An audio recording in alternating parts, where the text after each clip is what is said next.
નમસ્કાર મિત્રો, ખેડૂત પોકેટ ચેનલમાં તમારું સ્વાગત છે। દેશ, દુનિયા અને ગુજરાતના તાજા, મોટા અને સૌથી મહત્વના સમાચાર જાણીએ તે પહેલા ચેનલમાં નવા છો તો ચેનલને જરૂરથી સબસ્ક્રાઇબ કરી લેજો। કેન્દ્ર સરકાર ટૂંક સમયમાં પ્રધાનમંત્રી કિસાન સન્માન નિધિ યોજનાનો 22મો હપ્તો જાહેર કરશે। ખેડૂતોને ₹2000ની આર્થિક સહાય સીધી બેંક ખાતામાં મળશે। તુવેરની એમએસપીની ખરીદીને લઈને મોટા સમાચાર। ગુજરાત સરકાર દ્વારા ₹8000 પ્રતિ ક્વિન્ટલના ટેકાના ભાવે તુવેરની ખરીદી માટે નોંધણી પ્રક્રિયા રાજ્યભરમાં પૂરજોશમાં ચાલુ। શહેરી વિસ્તારના લોકો માટે હવે ધાબા પર બાગકામ હવે કરવા માટે સરકાર 75% સુધીની મોટી સબસિડી આપી રહી છે। ગુજરાતના ખેડૂતોને હવે નવો સ્માર્ટફોન ખરીદવા માટે ₹6000 અથવા તો કિંમતના 40% સુધીની સહાય આ ખેડૂત પોર્ટલ દ્વારા આપવામાં આવે છે।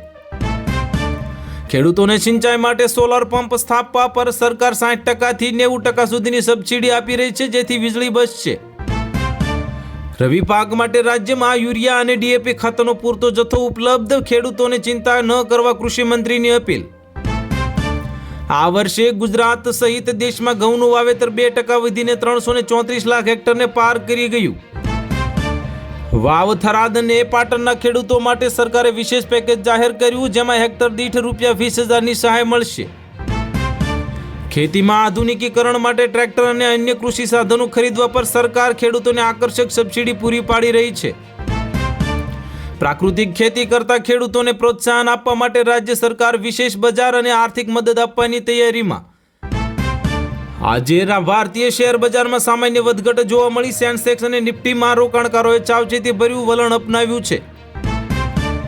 લગ્નસરાની સિઝન વચ્ચે સોનાના ભાવમાં નજીવો ઘટાડો જોવા મળ્યો, જે ગ્રાહકો માટે ખરીદીની સારી તક। ભારતે સેનેગલ અને ફિલિપાઇન્સ જેવા દેશોમાં ચોખાની નિકાસ માટે નવી એડવાઇઝરી જાહેર કરી, જે વેપારીઓ માટે મહત્વની છે। ગાંધીનગરની ગિફ્ટ સિટીમાં વધુ આંતરરાષ્ટ્રીય કંપનીઓમાં પોતાનું રોકાણ વધારી રહી છે, જેનાથી રોજગારીની તકો વધશે। નાના વેપારીઓ માટે કેન્દ્ર સરકારે કોલરેટર ફ્રી લોન યોજનાની હેઠળ ફંડની મર્યાદાને વધારવાનો નિર્ણય લીધો। ગુજરાત રાજ્ય ફરી એકવાર દેશમાં સૌથી વધુ જીએસટી કલેક્શન કરનારા રાજ્યની યાદીમાં મોખરે રહ્યું।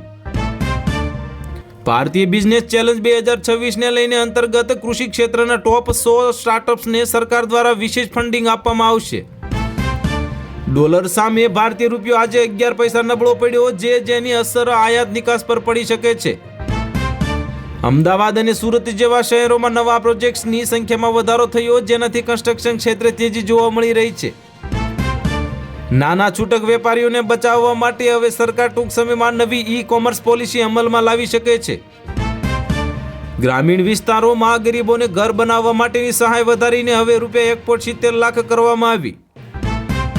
ગુજરાત બજેટ ₹50,000 કરોડના વિકસિત ગુજરાત ફંડની જાહેરાત કરવામાં આવી, જે રાજ્ય વિકાસને હવે ગતિ આપશે। ગરીબ અને મધ્યમ વર્ગના પરિવારને ₹10 લાખ સુધીની મફત સારવાર મળે તે માટે નવા કાર્ડ કઢાવવાની કામગીરી તેજ બની। રાજ્યમાં નવા એક્સપ્રેસ વેના નિર્માણ માટે સરકારે મોટી રકમ ફાળવી, જે મુસાફરીનો સમય ઘટાડશે। મહિલાઓ અને નાના ઉદ્યોગો શરૂ કરવા માટે મિશન મંગલમ હેઠળ ઓછી વ્યાજની લોન અને તાલીમ આપવામાં આવી રહી છે। ખેડૂતોને સમયસર લોન પરત કરવા પર હવે 4% વ્યાજની માફી આપવાની યોજના ચાલુ રાખવામાં આવી। વાલી દીકરી યોજનાને લઈને મોટા સમાચાર। દીકરીઓના શિક્ષણ અને ઉજ્જવળ ભવિષ્ય માટે સરકાર દ્વારા આર્થિક સહાયના હપ્તા જમા કરવામાં આવ્યા। શિક્ષણ બજેટમાં વધારો કરવામાં આવ્યો। ગુજરાત સરકારે શિક્ષણ ક્ષેત્રે ₹59,999 કરોડની ફાળવણી કરી, જેથી શાળાઓના માળખામાં સુધારો થશે। ડિજિટલ ઇન્ડિયાને લઈને મોટા સમાચાર। ગ્રામ પંચાયતોને હાઈ સ્પીડ ઇન્ટરનેટથી જોડવા માટે ભારત નેટ પ્રોજેક્ટનું કામ અંતિમ તબક્કામાં। વૃદ્ધ પેન્શન યોજના અમલમાં છે, ત્યારે નિરાધાર વૃદ્ધોને મળતી માસિક પેન્શનની રકમમાં વધારો કરવા માટે સરકાર વિચારણા કરી રહી છે। વાયબ્રન્ટ ગુજરાત સમિટને લઈને મોટા સમાચાર। આગામી વાયબ્રન્ટ સમિટ માટે રાજકોટ અને સુરતમાં રિજનલ કોન્ફરન્સનું આયોજન કરી રોકાણકારોને આકર્ષવામાં આવી રહ્યા છે। હવામાનની આગાહી। અંબાલાલ પટેલે ઉત્તર ગુજરાત અને સૌરાષ્ટ્રના કેટલાક વિસ્તારોમાં માવઠાની શક્યતા વ્યક્ત કરી, જેનાથી ખેડૂતોને સાવચેત રહેવા સૂચના અપાઈ। નવી ટ્રેન સૂચના હવે સેવા જાહેર કરવામાં આવી અને મુસાફરોની સુવિધા માટે ભુજ અને બાંદ્રા સ્પેશિયલ ટ્રેનના ફેરા વધારવાનો રેલવે દ્વારા નિર્ણય લેવાયો। વિજ્ઞાન અને ટેકનોલોજીની વાત કરીએ તો ખેતીમાં ડ્રોન ટેકનોલોજીના ઉપયોગ માટે સરકાર ખેડૂત દીઠ વિશેષ પ્રોત્સાહન આપી રહી છે. પર્યાવરણ સુરક્ષાને લઈને મોટા સમાચાર. ગુજરાતમાં પ્લાસ્ટિક મુક્ત અભિયાન હેઠળ નગરપાલિકાઓ દ્વારા કડક તપાસ અને દંડની કાર્યવાહી શરૂ કરવામાં આવી. રોડ કનેક્ટિવિટીને લઈને વાત સમાચાર સામે આવ્યા છે. તેવામાં સોમનાથ દ્વારકા એક્સપ્રેસ વેનું કામ તેજ ગતિએ શરૂ થયું, જે પ્રવાસન ક્ષેત્રમાં મોટો વેગ આપશે. આરોગ્ય ક્ષેત્રની વાત કરીએ તો રાજ્યના અંતરિયાળ વિસ્તારોમાં નવી 108 એમ્બ્યુલન્સ સેવાનો ઉમેરો કરવામાં આવ્યો. અમદાવાદ સ્પોર્ટ્સ સિટી બનાવવા માટે નવા સ્ટેડિયમ અને સ્પોર્ટ કોમ્પ્લેક્સનું નિર્માણ કાર્ય પ્રગતિમાં આવ્યું. વીજળી બિલમાં રાહત. સોલાર પેનલ લગાવનારા ગ્રાહકોને વીજળી બિલમાં મોટી રાહત મળી રહી છે, જે સૂર્ય ગુજરાત યોજના લોકપ્રિય બની રહી છે. સાયબર ક્રાઇમ જાગૃતિને લઈને મોટા સમાચાર. ઓનલાઈન છેતરપિંડીથી બચવા માટે પોલીસ વિભાગ દ્વારા રાજ્યભરમાં જનજાગૃતિ અભિયાન ચલાવવામાં આવી રહ્યું છે. શિક્ષક ભરતીની વાતને લઈને મોટા સમાચાર સામે આવી રહ્યા છે. તો રાજ્યની સરકારી શાળાઓમાં ખાલી પડેલી શિક્ષકોની જગ્યાઓ ભરવા માટે ટૂંક સમયમાં નવી ભરતી પ્રક્રિયા શરૂ થશે.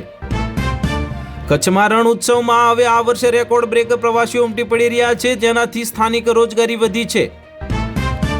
છૌની યોજના હેઠળ સૌરાષ્ટ્રના જળાશયોને નર્મદાના નીરથી ભરવાની કામગીરી ચાલુ. ખેડૂત લોકોમાં આનંદની લાગણી છવાય.